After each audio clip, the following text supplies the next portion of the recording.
Ward number 10 के पार्षद भी मेरे साथ जुड़ चुके हैं, अनिल मासूम जी। इनसे भी जानते हैं कि जिस तरह से यहाँ पे प्रक्रिया हो रही है, कांग्रेस ने बॉयकॉट कर दिया है और इंडिपेंडेंट कैंडिडेट्स इन लोगों के साथ हैं।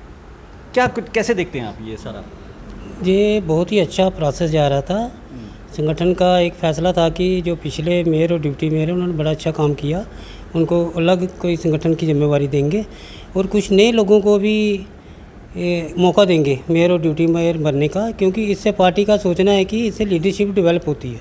जो हमारी सेकंड लाइन है उसको भी तैयार करना है, तो उसके लिए उन्होंने संगठन ने एक नया फैसला किया कि मेयर और डिप्टी मेयर चेंज किए जाएंगे और आज उसकी इलेक्शन है और बड़े अच्छे ढंग से इलेक्शन हो रही है। पूरा संगठन एकजुट है और इंडिपेंडेंट भी हमारे साथ आ रहे हैं। लेकिन कांग्रेस ने बाइकआउट किया। मुझे समझ नहीं आता कि जब हम सीक्रेट बैलेट करते थे उन्होंने यही हवाला दिया कि सीक्रेट होनी चाहिए। जब सीक्रेट बैलेट में इलेक्शन होती थी तो यही लोग बाहर जाके शोर मचाते थे कि हार्स ट्रेडिंग हो रही है, खरीद फरोख्त हो रही है, दूसरे कारपोरेटरों को खरीद रहे हैं, पार्षदों को खरीद रहे हैं। लेकिन अब जब एक ट्रांसपेरेंट तरीके से इलेक्शन हो रही है, सबको अपना हक है, जिसको मर्जी चाहे वो वोट दे। लेकिन ओपन बैलेट में ये है कि जो पीछे जो कहते हैं ना अंडर द टेबल जो चीज़ें होती थी, हार्स ट्रेडिंग होती थी कि पार्षद खरीदे जाते थे, वो चीज़ अब ख़त्म हो गई है। जो भी है वो सामने आएगा। अगर कोई पार्टी लाइन से बाहर जाएगा तो वो सामने आ जाएगा, एक्सपोज हो जाएगा। इसलिए एक और इसमें हमने पिछले दिनों हाउस में एक अमेंडमेंट की थी कि जो इलेक्शन जो होगी आने वाले मेयर और डिप्टी मेयर की, वो ओपन बैलेट से होगी। तो मैं कहता हूँ बड़ा ही हेल्दी डिसीजन था। ये गवर्नमेंट की गाइडलाइन भी थी और उसी के मुताबिक जहाँ पर हो रहा है। ये मासूम जी, आपके एक्ट में क्या था? एक्ट में उन्होंने पहले था ऐसा कि सीक्रेट इलेक्शन होती थी, लेकिन जब सेंटर की गाइडलाइन आई और सुप्रीम कोर्ट की गाइडलाइन है कि ये ओपन बैलेट जो है इससे होनी चाहिए और उसी के मुताबिक हो रही है। अब तो किसी को कोई गिला शिकवा नहीं होना चाहिए। जो अच्छा लीडर है, जिसको कोई भी पार्टी अगर इसके लिए नॉमिनेट करती है तो इलेक्शन होती है, तो पार्षद अपनी तरफ से इंडिपेंडेंट है कि वो जिसको अपने विवेक के हिसाब से जिसको चाहे वोट दे सकते हैं। लेकिन वार्ड नंबर 10 की जनता की बात की जाए, वो चाहते थे कि आप मेयर कैंडिडेट में आएँ या फिर डिप्टी मेयर में आएँ, क्योंकि आप भी सीनियर हैं। नहीं, सीनियर हूँ मैं, लेकिन पार्टी का एक कर्मठ सिपाही भी हूँ। पार्टी ने जो सोचा है कुछ अच्छा ही सोचा होगा। हो सकता है आने वाले समय में मेरे को कोई और दायित्व दे दे, लेकिन हम जो हैं पार्टी के बंधे हुए सिपाही हैं। पार्टी जहाँ कहेगी, पार्टी कहेगी कुर्सी लगानी है, टेबल लगाना, तो हम टेबल भी लगाएंगे, क्योंकि पार्टी से बंधे हुए हैं। और हम जिस संगठन से आए, संगठन की भट्टी से निकले हैं, तो हमें तो यही है कि जहाँ भी मिले हमें सेवा करने का मौका है। और सबसे बड़ी बात है, कुछ पार्षदों में मैं कहना नहीं चाहता, नाम नहीं लूँगा, उनमें थोड़ी सी ईगो आ गई है कि हम पार्षद इलेक्टेड रिप्रेजेंटेटिव हैं, हम पता नहीं क्या बन गए। ये एक सेवा का मौका मिला है। अगर हम इसको सेवा के भाव से लें तो कोई ईगो नहीं आगे आएगी। अगर हम कहें कि हम इलेक्टेड रिप्रेजेंटेटिव हैं, हमें पता नहीं क्या कौन से सरखाब के पर लगे हैं, तो वो ईगो आएगी। तो इसलिए अगर सेवा के भाव से चले तो मुझे नहीं लगता कोई ऐसी सेवा, वहाँ भी सेवा करनी है, एज ए मेयर के नाते, ड्यूटी मेयर के नाते भी सेवा करनी है, पार्षद के नाते भी सेवा करनी है। दुख तो हुआ होगा? नहीं, कोई दुख नहीं हुआ। कोई नहीं, मेरी बात सुनिए। और आपको मैं सच्चाई बताऊं कि मैंने अपना नाम भी कभी किसी सीनियर लीडर को ये नहीं कहा कि मेरा नाम आगे बढ़ाओ। हाँ, कई लोग मुझे मेरे पार्टी के मेरे वर्कर जो हैं, जो मेरे लाइला मेरे साथ चलते हैं, प्लस मेरे जो लोग हैं, वो कहते हैं कि आप इतना अच्छा काम कर रहे हैं तो आप क्यों नहीं आ रहे। तो मैं उनको एक ही बात बोलता था कि पहले हुनर बताएंगे फिर काम मांगने जाएंगे।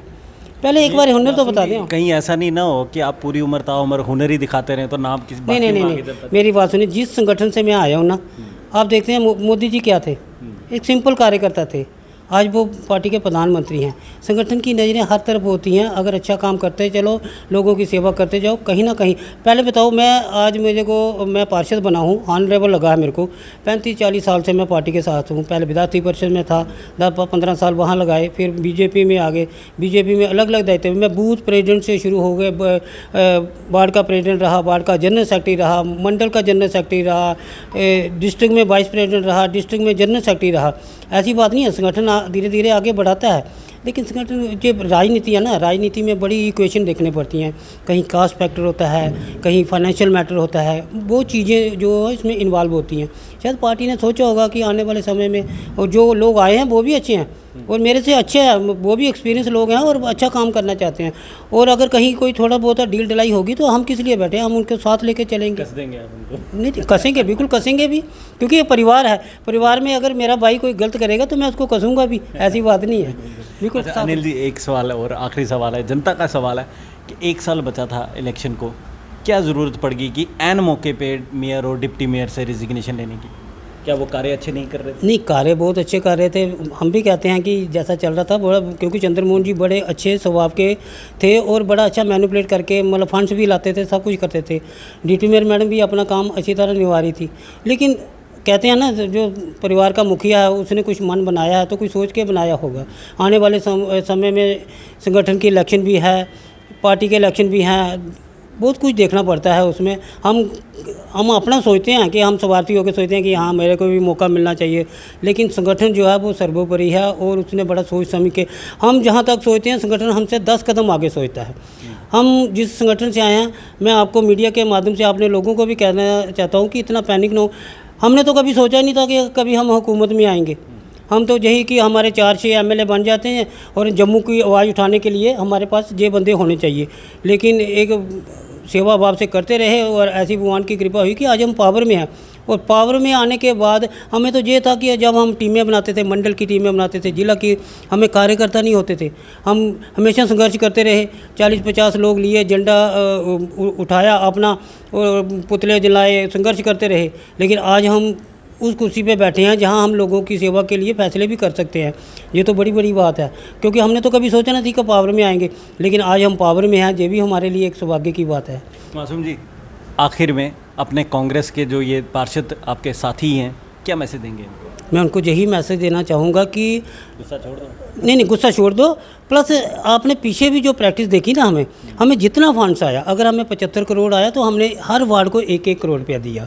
अगर हमें 40 करोड़ आया, वो 40 को हमने 75 में डिवाइड किया और उसी हिसाब से। कभी ये नहीं हुआ कि बीजेपी के पार्षद को ज़्यादा पैसा दे दिया, को कांग्रेस को, ऐसा कभी नहीं। हाँ, हमारे लोग बोलते हैं कि कांग्रेस वालों को वो ज़्यादा काम कर गए हैं, ऐसी बात नहीं। लेकिन पार्षद का एक अपना भी दायित्व होता है। मैं कहता हूँ अगर मेरे को 2-3-4 करोड़ रुपया अगर आया, लेकिन एक अपना भी टैलेंट होता है दूसरे डिपार्टमेंट से कैसे पैसा खींचना। जैसे मैं आपको छोटी सी बात बताऊं, हमारे यहाँ पर एक पैसा है, जैसे बैक टू विलेज प्रोग्राम था।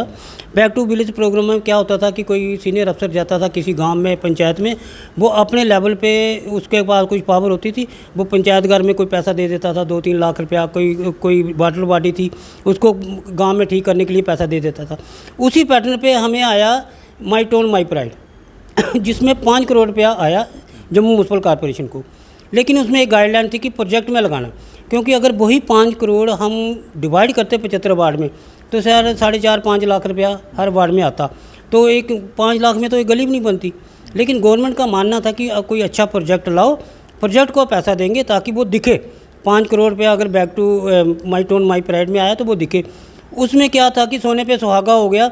मैंने एक ऑलरेडी 40 लाख रुपये का मतलब एक प्रोजेक्ट बनाया था परेड ग्राउंड का, जो हमारी जम्मू ईस्ट में एकमात्र ग्राउंड है परेड ग्राउंड की। उसके लिए मेरे को फंड्स मिल रहे थे 40 लाख। मैंने एक्शन साहब से बात की, जॉइंट कमिश्नर से बात की, उन्होंने कहा कि आप प्रायोरिटी पे जो पहले करवाना चाहते हो करवा दो, फंड तो हमारे पास 40 लाख है। लेकिन देखो, अगर नींद साफ हो ना, तो माई टोन माई प्राइड का वो प्रोजेक्ट आ गया, उसी प्रोजेक्ट को मैंने आगे रखा, मेरा प्रोजेक्ट पास हो गया। ये अपना अपना टैलेंट है। वो प्रोजेक्ट पास हो गया तो उसमें 1,02,75,000 रुपया मुझे मिला। कहीं हमारे ही पार्षदों ने बोला कि देखो जी, एक बार में इतना पैसा लग गया, लेकिन उनमें शर्त थी कि प्रोजेक्ट बना के रखो। मैं आज भी अपने प्रोजेक्टों को, जितने भी पार्षद हैं उनको बोलता हूँ, आप लोग कहीं पार्टी फोरम पे बैठते हैं, कभी दूसरी जगह बैठते हैं, डीसी के पास, डीपकाम के पास जाते हैं, देखो जी हमें ये दो, कुछ नहीं होता, वर्बली कुछ नहीं होता। आप होमवर्क करो, आप प्रोजेक्ट बनाओ। गवर्नमेंट आज पैसा दे रही है लेकिन प्रोजेक्ट पे दे रही है।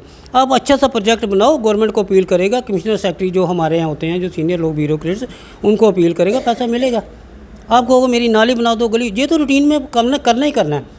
ये काम हमारा दायित्व है, वो हमने करना ही है। सफाई भी करवानी है, स्ट्रीट लाइट भी लगवानी है, लेकिन अच्छे प्रोजेक्ट लगाने जो दिखें लोगों को, उसके लिए आपको होमवर्क तो करना पड़ेगा। अगर जैसे मैं अपने आप को सौभाग्यशाली समझता हूँ कि मैंने प्रोजेक्ट बनाया था और वो प्रोजेक्ट आया और मेरे को 1 करोड़ रुपया मिल गया। अगर नई प्रोजेक्ट बनाया होता तो शायद मैं भी उसी कतार में होता। बहुत बहुत शुक्रिया।